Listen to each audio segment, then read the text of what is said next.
નમસ્કાર, આપ જોઈ રહ્યા છો ગુજરાતની number 1 news channel news 18 Gujarati અને તમામ મહત્વપૂર્ણ સમાચારની સાથે હું છું લુબના ખાન। મહત્વપૂર્ણ સમાચાર પર નજર કરીએ તો રાજ્યમાં કડકડતી ઠંડીનો ચમકારો યથાવત રહેશે। આગામી 4 દિવસ આવી જ ઠંડી પડશે। ઠંડી અંગે હવામાન વિભાગની આગાહી। 4 દિવસ તાપમાન પણ યથાવત રહેશે હવામાન વિભાગનું કહેવું છે। હવામાન વિભાગે કહ્યું સૂકું રહેશે વાતાવરણ। હાલ રાજ્યમાં સૌથી ઠંડુ શહેર નલિયા।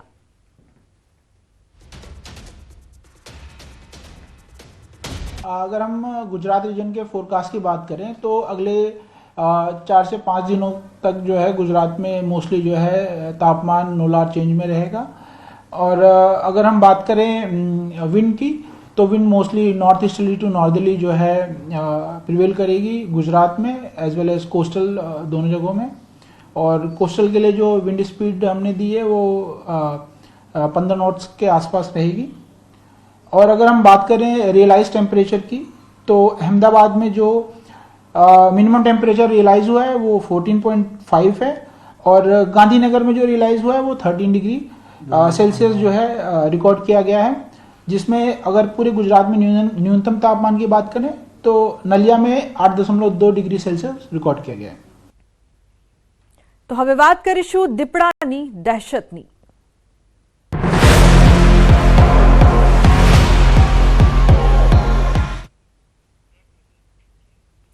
તો રાજકોટ શહેરમાં દીપડાના આંટાફેરા જોવા મળી રહ્યા છે। રાજકોટના કાલાવડ રોડ પર દીપડો દેખાયો।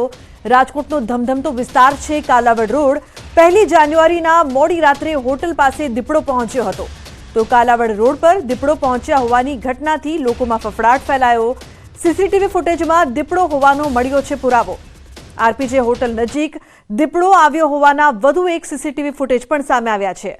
સીસીટીવી 22 ડિસેમ્બરના હોવાનું સામે આવ્યું છે। તો દીપડો દેખાતા લોકોમાં દહેશતનો માહોલ જોવા મળી રહ્યો છે। રાજકોટમાં એકવાર ફરી દીપડો દેખાતા લોકોમાં ભય। રાજકોટ શહેરમાં સૌપ્રથમ વખત જે છે દીપડો આવ્યો હોવાના સીસીટીવી ફૂટેજ સામે આવ્યા છે। છેલ્લા થોડા દિવસથી જે છે એ દીપડો આવ્યો હોવાની વાત જે સામે આવી રહી હતી, પરંતુ ક્યાંક ને ક્યાંક વાત કરવામાં આવે તો જે છે હાલ જે રીતના વાત કરવામાં આવે તો આ જ વિસ્તાર છે કે દીપડો જે છે એ અહીંથી નીકળ્યો હતો અને જે છે કહી શકાય કે આ પાઇપ પાસે થઈ અને આ રોડ ઉપર એટલે કે આ યુનિવર્સિટી તરફ જે જતો હોવાના સીસીટીવી ફૂટેજ સામે આવ્યા છે। એવું પણ માનવામાં આવે છે કે આ જે સીસીટીવી ફૂટેજ સામે આવ્યા છે તે 1 જાન્યુઆરીના હોવાના જે છે એ જે સામે આવ્યો હતો। કહી શકાય કે છેલ્લા થોડા દિવસથી આ દીપડો જે છે આ વિસ્તારમાં દેખાતો હોવાની વાતો સામે આવી રહી હતી, પરંતુ હાલ જે રીતના વાત કરવામાં આવે તો જે છે અહીંયા કહી શકાય કે ક્યાંક ને ક્યાંક દીપડાની દહેશત જોવા મળી રહી છે। અત્યાર સુધી દીપડાના સગળ મળ્યા હતા પરંતુ સીસીટીવી ફૂટેજ સામે નહોતા આવ્યા, પરંતુ સૌપ્રથમ વખત એવું બન્યું છે કે દીપડાના જે છે સીસીટીવી ફૂટેજ સામે આવ્યા છે। હાલ જે રીતના વાત કરવામાં આવે તો જે છે અહીંયા કેટલાક લોકો જે છે તેમને પણ દીપડો જોયો હોવાની વાત મળી રહી છે। ક્યાંક ને ક્યાંક શહેરી વિસ્તાર છે, આ શહેરી વિસ્તારમાં જે છે દીપડો સામે આવ્યો હોવાની વાત મળી રહી છે। હાલ આપણી સાથે અહીંયા કેટલાક અહીંના સ્થાનિક લોકો છે, આપણે વાત કરીશું। શું કહેશો તમે આ વિસ્તારમાં દીપડો આવી ગયો? હા દેવ, અમે કાલે જ વિડીયો વાયરલ થયો ને એટલે જોયો અમે વિડીયો, અને વિડીયોમાં મેં જોયું તો મને આમ લાગ્યું કે ના અહીંનો જ વિડીયો છે એમ, કેમ કે અમારી ઓફિસ અહીં રિવેરામાં જ છે। એટલે અમે સેલરમાં ને બધે અમે જાણ કરી, અમારે પાછળ એવરેસ્ટ પાર્ક સોસાયટીમાં જાણ કરી છે કે દીપડો આવી રીતે નીકળ્યો છે તો આપણે ધ્યાન રાખશું। તો નર્મદા જિલ્લામાં દેવલિયા ગામ નજીક દીપડાના આંટાફેરાથી લોકોમાં ભયનો માહોલ છવાયો છે। મોડી રાત્રે નવાપુરા બસ સ્ટેન્ડ પાસે હાઈવે પર દીપડો લટાર મારતો દેખાયો। કોઈ રાહદારીએ દીપડાને કેમેરામાં કેદ કર્યો હતો, જેનો વિડીયો હાલ વાયરલ થઈ રહ્યો છે। 1 મહિના પહેલા પણ આ વિસ્તારમાં દીપડાએ પશુનું મારણ કર્યું હતું, ત્યારે વારંવાર દીપડાના આંટાફેરાથી લોકોમાં પણ ડરનો માહોલ જોવા મળી રહ્યો છે।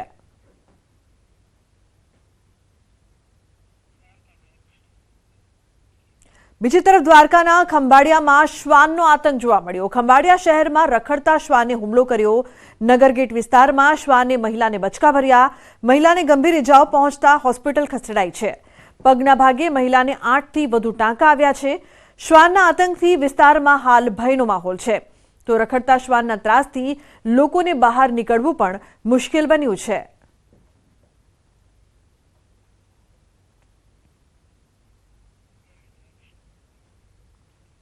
અમરેલીમાં જોવા મળ્યા અનોખા દ્રશ્યો।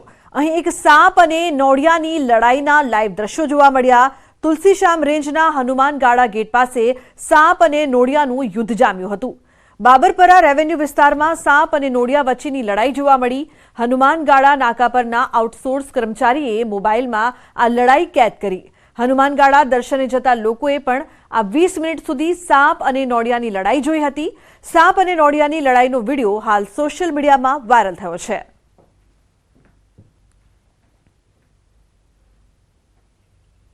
મહત્વનું છે કે સાપ અને નોળિયાની લડાઈના આ લાઈવ દ્રશ્યો સામે આવ્યા હતા. બંને દુશ્મનો બાખડતા જોવા મળ્યા હતા. બાબરપરા નજીક સાપ અને નોળિયાનું યુદ્ધ અને આ દ્રશ્યો જે છે તે સોશિયલ મીડિયા પર પણ વાયરલ થઈ રહ્યા છે. કેટલાક લોકોએ આ દ્રશ્યો છે તે કેમેરામાં કેદ કર્યા હતા. લડાઈના લાઈવ દ્રશ્યો જોવા મળ્યા, જેમાં સાપ અને નોળિયો બંને લડાઈ કરતા, યુદ્ધ કરતા જોવા મળી રહ્યા છે. સમાચારમાં આગળ વાત રાજકોટની ભેળસેડિયા વેપારીઓ સામે તંત્રની તવાઈ જોવા મળી રહી છે. કેકની બેકરીઓ પર આરોગ્ય વિભાગની રેડ. લાઈવ બેકરીમાંથી વાસી જથ્થો મળી આવ્યો છે. 145 કિલો અખાદ્ય જથ્થો મળી આવ્યો છે. ફૂડ લાયસન્સ વગર ધંધો કરતા 19ને નોટિસ પાઠવવામાં આવી. તો તાજી કેકના દાવા કરતી લાઈવ બેકરીમાંથી વાસી જથ્થો મળી આવ્યો. માહી લાઈવ બેકરીમાંથી એસેન્સ, ફ્લેવર્સ, બેકરી ફેટ સહિત કુલ 145 કિલો અખાદ્ય જથ્થો મળી આવ્યો છે. કેકે લાઈવ પફમાંથી પણ 9 કિલો વાસી સોસ મળી આવ્યું. તો દાણાપીઠ, જૂના માર્કેટિંગ યાર્ડ, પરા બજાર સહિત 10 અલગ અલગ જગ્યાએથી સિંગ તેલના નમૂના લેવાયા છે. ફૂડ લાયસન્સ વિના ધંધો કરતા 19 ધંધાર્થીઓને નોટિસ પણ ફટકારવામાં આવી છે.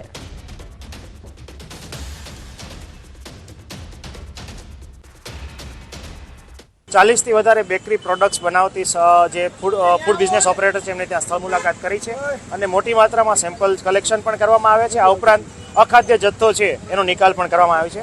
જે યુનિવર્સિટી રોડ ખાતે આવેલી છે તેને ત્યાંથી અખાદ્ય 145 કિલો જેટલો જથ્થો છે એ મળી આવેલો હતો. મુખ્યત્વે આ જથ્થામાં એક્સપાયરી વીતી ગયેલ એસેન્સ એટલે કે ફ્લેવરિંગ એજન્ટ છે, પ્રિઝર્વેટિવ છે, આ ઉપરાંત જે બેકરીનો ફેટ છે અને સાથે સાથે કલરિંગ એજન્ટ વગેરે બધી વસ્તુઓ મળીને 145 કિલો જેટલો અખાદ્ય બેકરી આઇટમનો જથ્થો છે એ નિકાલ કરવામાં આવે છે.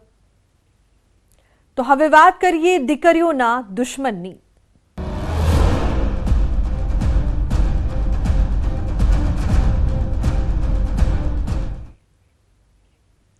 છોટાઉદેપુરમાં દીકરીઓની સુરક્ષા પર સવાલો ઉપસ્થિત થઈ રહ્યા છે. આ વિસ્તારમાં બસનો અભાવ હોવાનો ખુલાસો તો થયો.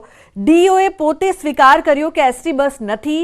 સ્કૂલના સમય દરમિયાન હાલ એક પણ બસ નથી. ડીઓએ ભોગ બનનાર દીકરીઓ સાથે પણ મુલાકાત કરી છે. જિલ્લા પંચાયત પ્રમુખ અને ડીઈઓ પહોંચ્યા હતા. સંખેડાના કુંડિયા ખાતે બાળકીને મળ્યા. બાળકી સાથે મુલાકાત કરી અને વાતચીત પણ કરી. જિલ્લા પંચાયત પ્રમુખ મલકાબેન પટેલ અને જિલ્લા શિક્ષણ અધિકારી આનંદકુમાર પરમાર બાળકીઓની મુલાકાતે પહોંચ્યા હતા. નોંધનીય છે કે ખાનગી વાહનમાં જઈ રહેલી વિદ્યાર્થીઓની છેડતી થઈ હતી. વિદ્યાર્થીનીઓ ચાલુ જીપમાંથી નીચે કૂદી ગઈ હતી, જેમાં વિદ્યાર્થીનીઓને ઈજા પણ પહોંચી છે. આ ઉપરાંત સાંસદ સહિતના નેતાઓ પણ બોડેલીની ખાનગી હોસ્પિટલ પહોંચ્યા હતા, જ્યાં તેમણે પીડિત વિદ્યાર્થીનીઓના ખબર અંતર પૂછ્યા. સાંસદ ગીતાબેન રાઠવા, ધારાસભ્ય અભેસી તડવી અને તાલુકા પંચાયત પ્રમુખે વિદ્યાર્થીનીઓ સાથે વાત કરી.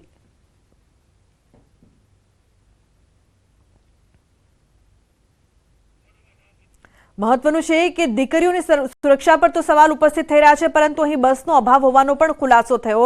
કારણ કે દીકરીઓને શાળાએ જવું હોય છે, બસની સુવિધા નથી, જેના કારણે આ દીકરીઓને જીપમાં જવાની ફરજ પડે છે. અને એવી જ ઘટના કાલે બની હતી કે જ્યારે જીપમાં વિદ્યાર્થીનીઓ જઈ રહી હતી ત્યારે તેમની સાથે છેડતી કરવામાં આવી, બળજબરી કરવાનો પણ પ્રયાસ કરવામાં આવ્યો. હિંમત દાખવીને આ દીકરીઓ છે તે ચાલુ જીપમાંથી કૂદી ગઈ હતી, જે બાદ તેમને ઈજા પણ થઈ છે.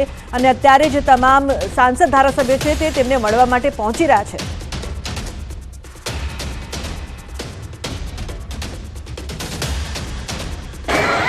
અત્યારે જે ટ્રાન્સપોર્ટેશનની સુવિધા નથી દીકરીઓ માટે શાળામાં જવા આવવા માટે, તો મારે ડેપો મેનેજર સાથે અને વિભાગમાં પણ મારે વાત થઈ ગઈ છે. ટૂંક સમયમાં બસની સુવિધા પણ શરૂ થઈ જશે. આ દીકરીઓ સાથે જે ઘટના બની છે એ ખૂબ ખરાબ ઘટના છે. ખરેખર આમ જોવા જઈએ તો દીકરીઓની હિંમતને દાગ આપવી જોઈએ કે એમને પોતાના જીવના જોખમે સ્વબચાવ કર્યો છે.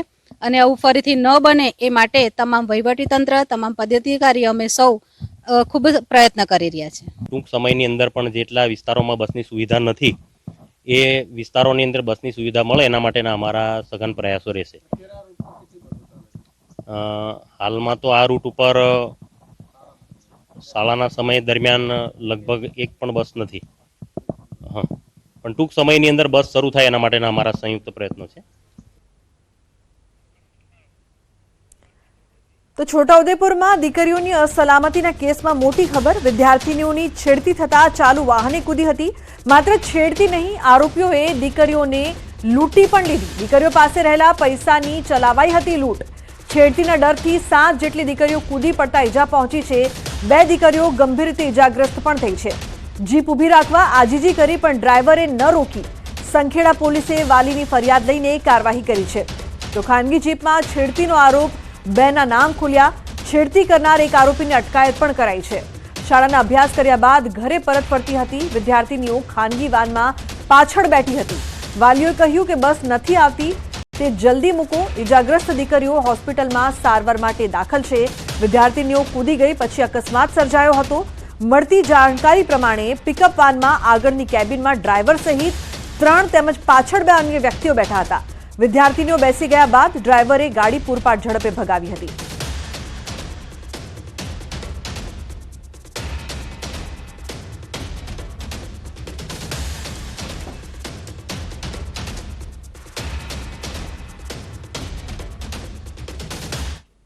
તો સમગ્ર ઘટનાક્રમ શું હતું તે સમજવાનો જો આપણે પ્રયાસ કરીએ તો આખી ઘટના સમજીએ. શાળાઓ જવા માટે વિદ્યાર્થીનીઓ અપડાઉન કરે છે. ગ્રામ્ય વિસ્તારની આ પરિસ્થિતિ છે. બસ ઓછી હોવાથી ખાનગી વાહનમાં તેમને અવરજવર કરવી પડે છે. જેમાં વહેલા પહોંચી શકાય તે વાહનોમાં વિદ્યાર્થીનીઓ જતી હોય છે. શાળાએથી છૂટ્યા બાદ દીકરીઓ ઘરે જવા માટે સમય નીકળી હતી અને ઘરે જવા ખાનગી જીપનો આ દીકરીઓએ સહારો લીધો હતો. જે બાદ વિદ્યાર્થીનીઓ ખાનગી જીપમાં પાછળ બેઠી હતી. આગળની કેબિનમાં ડ્રાઈવર સહિત 3 લોકો ઉપસ્થિત હતા. જીપમાં પાછળ પણ અન્ય 2 વ્યક્તિઓ બેઠા હતા. વિદ્યાર્થીનીઓ બેસી ગઈ અને પછી ડ્રાઈવરે ઝડપ વધારી દીધી. સ્પીડમાં ડ્રાઈવર ચલાવવા લાગ્યો. ચાલુ ગાડીમાં જ વિદ્યાર્થીનીઓ સાથે છેડતી કરવાની શરૂઆત થઈ ગઈ હતી. જે બાદ 4 જેટલા શખ્સો વિદ્યાર્થીઓ સાથે અડપલા કરી રહ્યા હતા. ચાલુ જીપમાં છેડતી થતા વિદ્યાર્થીનીઓ ડરી ગઈ. ડરી ગયેલી દીકરીઓએ જીપને રોકવા માટે આજીજી કરી પરંતુ ડ્રાઈવરે જીપ ન રોકી. છેડતીખોરોએ જીપ રોકી નહીં એટલે દીકરીઓ કૂદી ગઈ.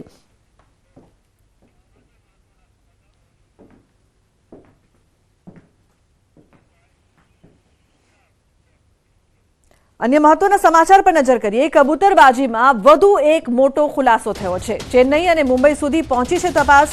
દિલ્હી અને ચંદીગઢ સુધી પણ પહોંચી છે તપાસ. કબૂતરબાજીમાં અલગ અલગ રૂટનો ઉપયોગ કરવામાં આવતો હતો તેવો પણ ખુલાસો થયો છે. તો કબૂતરબાજીમાં એક બાદ એક અન્ય ખુલાસા. ગુજરાતના જે પેસેન્જર્સ છે મુખ્યત્વે જે ગયા હતા અને પછી પરત આવ્યા છે એ લોકોની સઘન પૂછપરછ બાદ અમુક એજન્ટના નામ આપણે સામે આવ્યા હતા અને આ એજન્ટની તપાસ કરતા આ રિસેન્ટ પાસ્ટમાં અમુક ફ્લાઇટ્સ ગુજરાતથી નીકળી હતી અને એમાં કંઈક એજન્ટે શું ભૂમિકા ભજવેલ હતી, કેટલા પેસેન્જર્સ મોકલેલ હતા એની વિગત અમારી તરફથી ભેગા કરવામાં આવે છે. સાથે સાથે એ જે રૂટ બાબતે એક ઇન્ટરેસ્ટિંગ માહિતી જે સામે આવી છે એ રૂટ અલગ અલગ વખતે બદલાય છે. દાખલા તરીકે અત્યારે આજે ફ્લાઇટ દુબઈથી અને ફ્રાન્સથી પરત આવેલી છે. એ દુબઈ વાયા ફ્રાન્સ નિકારગુઆ પહોંચીને નિકારગુઆથી અમુક પેસેન્જરો બાય રોડ મેક્સિકો અને ત્યાંથી બાય ક્રોસ કરીને યુએસ પહોંચતા હતા. એ પહેલાં જે સિસ્ટમ ઓપરેટ થતી હતી એ અહીંયાથી દુબઈ, દુબઈથી યુરોપ, યુરોપથી ખાસા સમય સુધી લોકો મેક્સિકો ઉતરતા હતા અને મેક્સિકો એરપોર્ટથી બહાર નીકળીને પછી યુએસ પહોંચતા હતા. જ્યારે મેક્સિકોન ઓથોરિટીને ખબર પડી ત્યારે એ મેક્સિકન ઓથોરિટીએ એરપોર્ટથી જે બહાર નીકળવાની સિસ્ટમ છે એ બંધ કરાવી દીધી. પછી એ લોકોએ એલ સાલ્વાડોરની ચાલુ કર્યો એટલે દુબઈ, યુરોપ, યુરોપથી એલ સાલ્વાડોર, એલ સાલ્વાડોરથી અમુક સમયે એ સિસ્ટમ ચાલી. પછી એના ઇમિગ્રેશન એજન્ટને ખબર પડી કે અમુક લોકો આપણે ત્યાં લેન્ડ થાય છે પરંતુ પરત બિલકુલ નહીં જતા, તો ત્યાં જે વિઝા ઓન અરાઇવલ ફેસિલિટી હતી એ બંધ કરવામાં આવી અને હાલ જે ચાલે છે એ નિકારગુઆથી ચાલે છે. તો બેસિકલી ઇન્ડિયન પાસપોર્ટ કે લીએ નિકારગુઆ ઓન અરાઇવલ વિઝા સિસ્ટમ છે. તો અહીંયાથી દુબઈ, દિલ્હી, મુંબઈ, અમદાવાદ, લખનૌથી દુબઈની ફ્લાઇટ પકડાય છે. દુબઈમાં અમુક સમય રાહ જોવામાં આવે છે અને જ્યારે આગળ જવાની નિકારગુઆની ફ્લાઇટની વ્યવસ્થા થાય છે ત્યારે એ લોકો નિકારગુઆ ઉતરીને નિકારગુઆથી બાય રોડ નિકારગુઆથી ક્રોસ કરી મેક્સિકો, મેક્સિકોથી યુએસએ જાય છે. તો એ રીતની સિસ્ટમ છે. અમારી પાસે જે અમુક એજન્ટ્સના નામ છે એ બધા એક પેસેન્જર મોકલવા માટે કેટલો ખર્ચ આવે છે, કઈ જગ્યા પૈસાની વ્યવસ્થા કરવા પડે છે, રહેવાની વ્યવસ્થા કરવા પડે છે, વિઝા માટે ફેસિલિટી કરવી પડે છે, નિકારગુઆ ઉતર્યા પછી બસ અથવા વાહનની વ્યવસ્થા કોણ કરે છે, એ બધી વિગતો ઉપર સીઆઈડી સઘનપૂર્વક કામ કરે છે. તો અમારી અપેક્ષા છે કે ટૂંક સમયમાં આમાં જે મુખ્ય અમુક એજન્ટ છે ત્યાં સુધી ગુજરાત પોલીસ પહોંચીને આ પ્રકરણમાં વધારે ક્લેરિટી સામે આવશે. સર, ખાસ તો આજે એજન્ટોના નામ સામે આવી રહ્યા છે. કયા કયા વિસ્તારના એજન્ટો છે, ગુજરાતના કે અધર? જે રીતે અમે ગઈકાલે પ્રેસ વાર્તામાં જણાવ્યું હતું કે અમારી પાસે 15 એજન્ટ્સના નામ આવેલા છે અને મુખ્યત્વે ભારતમાંથી જે લોકો બહાર જાય છે એ પૂર્ણ દેશમાંથી છે. તો લોજિકલ છે કે એજન્ટ્સ પણ જે છે એ અમુક અને અલગ જગ્યાથી છે.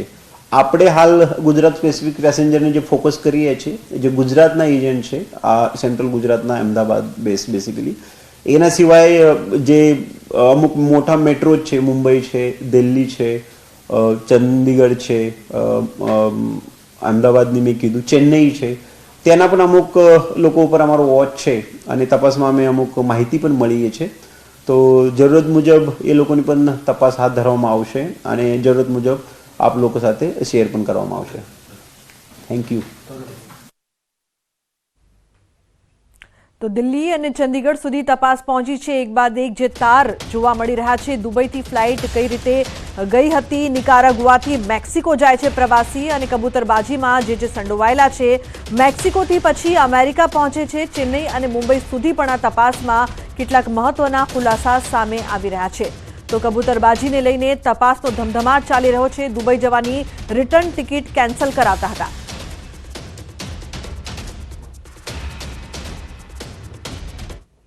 સમાચારનો પ્રવાહ યથાવત રહેશે. હાલ રોકાઈશું એક બ્રેક માટે. આપ જોતા રહો ન્યૂઝ 18 ગુજરાતી.